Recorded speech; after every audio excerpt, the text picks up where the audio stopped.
World teacher YouTube ప్రేక్షకులకి నమస్సుమాంజలు.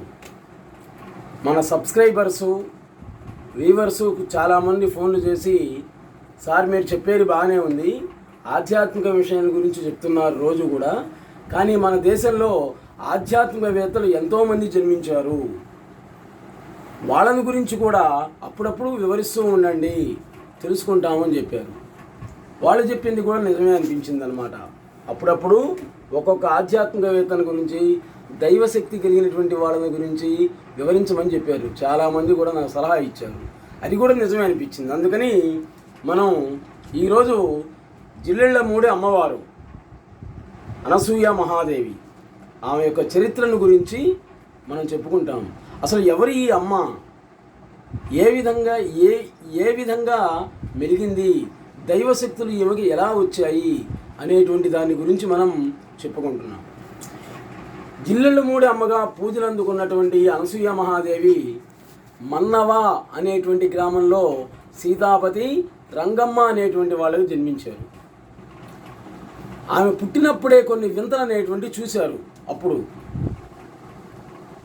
ఉయ్యాల్లో పడుకోబెట్టి వాళ్ళమ్మ పాలు తీసుకొచ్చేలోపే 2 మహాసర్పాలు ఆ ఉయ్యాల మీదకి రావడం జరిగింది. ఆమె గట్టిగా అరిచింది. బజార్లో ఉండే వాళ్ళందరూ కర్రలు తీసుకొని వచ్చారు. వీళ్ళకి కనపడలే, ఆమె మాత్రం చూసింది. అప్పుడే చెప్పారు వాళ్ళు, ఈ అమ్మాయి దైవశక్తి కలిగినటువంటి, దైవికమైనటువంటి శక్తి ఏదో ఉంది ఈ అమ్మాయిలో, కాబట్టి మీ కడుపును జన్మించడం అనేటువంటిది ఈమె అదృష్టం, కన్నటువంటి మీరు కూడా అదృష్టవంతులే. రాబోయే కాలం ఒక యోగిని, దైవశక్తి కలిగినటువంటి మహాశక్తిగా తయారవుతుంది, త్రిలోకాలకు కూడా అధిపతిగా తయారవుతుంది, ఆధ్యాత్మిక సామ్రాజ్య అధిపతి అవుతుంది అని నిర్ణయించారు ఆ రోజే ఎంతోమంది.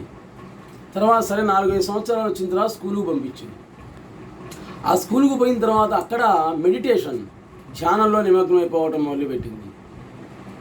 ఆ ఉన్నటువంటి టీచర్లకి వాళ్ళకు కూడా తెలియనటువంటి విషయాలు, ఆధ్యాత్మిక విషయాలు చూడండి, 4 సంవత్సరాల పాప చెప్పడం మొదలుపెట్టింది.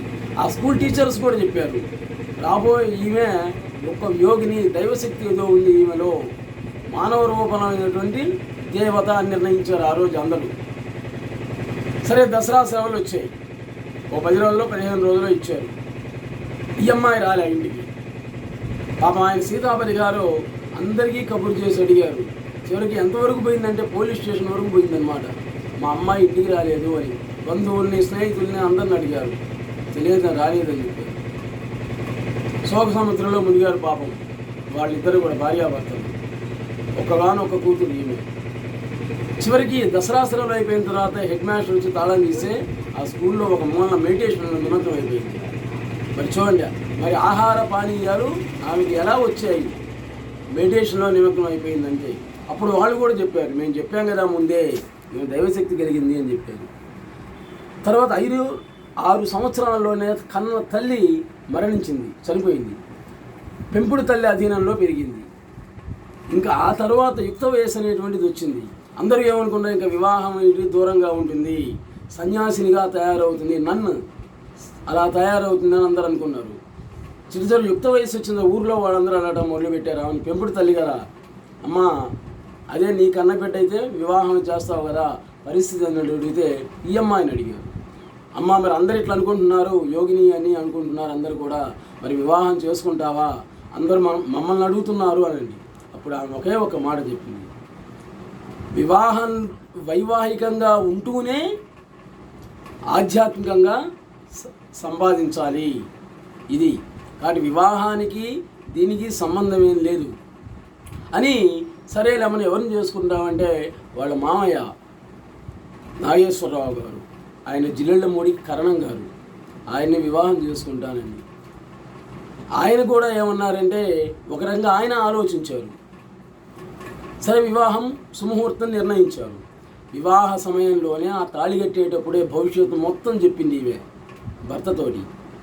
ఇన్ని గంటల 5 నిమిషాలకి, ఇన్ని సంవత్సరాలకి, ఇన్ని గంటల 5 నిమిషాలకి మనకు ఒక అబ్బాయి పుడతాడు, ఆ తర్వాత మళ్ళీ ఇన్ని సంవత్సరాలకి మళ్ళీ ఒక అమ్మాయి పుడుతుంది, తర్వాత మళ్ళీ ఇన్ని సంవత్సరాలకి ఇంకొక అబ్బాయి పుడతాడు. అయితే అబ్బాయిలిద్దరూ కూడా సామాన్య మానవ శక్తి, అని ఆ అమ్మ పుట్టేటువంటి అమ్మాయి పూర్వజన్మలో షిరిడి సాయిబాబా సంతతట ఆమె. చూడండి, భవిష్యత్తు మొత్తం చెప్పింది భర్తతోటి. ఆ అమ్మాయికి 16వ సంవత్సరం రాగానే ఒక వింత జబ్బు అనేటువంటిది వస్తుంది. ఎంతమంది డాక్టర్లు వచ్చినా కానీ ఏం చేయలేరు. ఆ అమ్మాయికి చివరికి నేనే దైవత్వాన్ని ఇచ్చి జీవ సమాధి చేస్తా అని ఎవరైనా చెప్పగలరా? ఈ మహాతల్లి చెప్పింది. 16 సంవత్సరాల అమ్మాయికి చెప్పింది అనమాట. ఆ విధంగా జరుగుతుంది అని. జీవ సమాధి చేస్తా.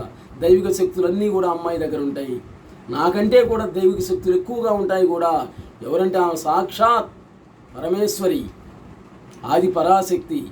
ఈ రూపంలో జన్మిస్తుంది. పూర్వజన్మ షిరిడి సాయిబాబా సంతతట ఆమె అమ్మాయి అని మొత్తం చెప్పింది. పై ఇంకోటి కూడా చెప్పింది, వివాహం అయినటువంటి ఇన్ని సంవత్సరాల ఇన్ని గంటలకి నువ్వు కూడా మరణిస్తావు భర్తతోటి. అయితే నువ్వు మరణించిన తర్వాత ఈ తాళిబొట్టు, నువ్వు ఇచ్చిన తాళిబొట్టు కదా, నువ్వు వచ్చిన తర్వాత స్త్రీకి చిన్నప్పటి నుంచి గాజులు, బొట్టు, పట్టీలు ఇవన్నీ కూడా వస్తాయి. మెట్టెలు, తాళిబొట్టే భర్త వచ్చిన తర్వాత అవి మాత్రమే తీస్తా అని స్పష్టంగా చెప్పిందనమాట. ఆ మహానుభావుడు ఆయన అంగీకరించాడు. అంగీకరించే వివాహం చేసుకు అన్నట్లుగా మొత్తం కూడా జరిగింది. సరే, అమ్మాయి జన్మించింది. 16వ సంవత్సరం వచ్చింది. 16వ సంవత్సరం అమ్మాయికి మామూలు జ్వరం లాంటిది వచ్చిందట. బాపట్ల హాస్పిటల్కి తీసుకెళ్ళారు.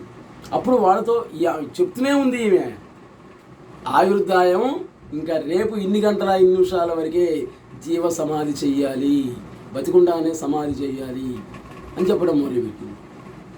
అందరూ కూడా తీసుకుపోయారు హాస్పిటల్కి. డాక్టర్లకి ఎవరికి ఏం అర్థం కాలే. ఇంక ఈమె రానే వచ్చింది, ఇంకా తీసుకెళ్తా, ఇంకా అయిపోయింది అని తీసుకెళ్ళి అక్కడ హైమాలయం అనేది ఇప్పటికి కూడా వెళ్ళి చూడండి. జిల్లెళ్ళమూడి వెళ్ళి అమ్మవారి జీవ సమాధిని, ఈమె కూతురు హైమవతి దేవి జీవ సమాధిని చూసి మనం నమస్కరిస్తే చాలు, మనకు తెలిస్తే పాపాలన్నీ కూడా పటాపంచలు అవుతాయి. దాంట్లో సందేహమే లేదు. అందరూ ఒకసారి వెళ్ళి చూసి రండి చాలు ఆ జీవ సమాధులు రెండూ కూడా. ఆ విధంగానే ఈ అమ్మాయిని తీసుకుపోయి అభిషేకాలు చేసి, అన్నీ కూడా క్షీరాభిషేకం, జలాభిషేకం, ఈయన అభిషేకాలు చేసి ఒక గుంత తీసి అందులో నవరత్నాలు వేసి, బంగారు వెండి ఆభరణాలన్నీ వేసి ఆ అమ్మాయికి అందులో కూర్చోబెట్టిన తర్వాత ఈమెం చేసిందంటే కుడికాలు బొటన వేలు నెత్తిన పెట్టింది అమ్మాయికి. వెంటనే రక్తం చిందించింది, వెంటనే సమాధి చేసేసి. అది అక్కడ హైమవతి ఆలయం. అందుకే అంటుంది పాపం ఈమె, నేనే కన్నాను, నేనే పెంచుకున్నాను, నేనే చంపుకున్నాను, నేనే దైవత్వాన్ని ఇచ్చానని చెప్పిన మహాతల్లి అనసూయ మహాదేవి. తర్వాత ఆమె భర్త ముందే 2 గుంతలు తీయించింది. అనసూయేశ్వరాలయం అనేటువంటి పేరుంది అక్కడ. ఒక గుంత పక్కన ఇంకో గుంత. ఎందుకమ్మా ఇవి ముందే అని అడిగారు. సమయం వస్తుంది అని అప్పుడే చెప్పిందట ఆమె. భర్తని మామూలుగా మనలాగే, మామూలు హిందువులు బ్రాహ్మణ్స్ కదా దహనం చేస్తారు మామూలుగా, కానీ ఈమె దానికి ఒప్పుకోలే. భర్తను సమాధి చేయించింది. పక్కన ఉంది అనమాట ఇంకొక గుంత, అది నా కోసం ఉంటుంది అని చెప్పింది అనమాట. ఎంతోమంది పిల్లలకి, ఆకలితో ఉన్నటువంటి వాళ్ళకి భోజనం ప్రపంచంలో ఎక్కడైనా కానీ, తిరుపతి కానీ, శ్రీశైలం కానీ, రామేశ్వరం కానీ ఎక్కడైనా చూడండి ఒక టైం ఉంటుంది భోజనానికి. కానీ జిల్లెళ్ళమూడిలో అట్లా కాదు. నీ ఇష్టం 12 పోయినా కానీ నువ్వు పెట్టుకొని తినడమే. అక్కడ సత్రం అని ఉండదు. ఇల్లు అందరి ఇల్లు. చూడండి ఏ నామకరణం చేసిందో ఆమె మహాతల్లి. ఆ ఇల్లు అందరి ఇల్లు. ఒక కులం మతం అనేటువంటిది లేనే లేదనమాట. ఏ కులం వాడే ఎవరైనా పెట్టుకొని తినడమే. 24 గంటలు ఎప్పుడూ కూడా జరుగుతూ ఉంటుంది. ఒకసారి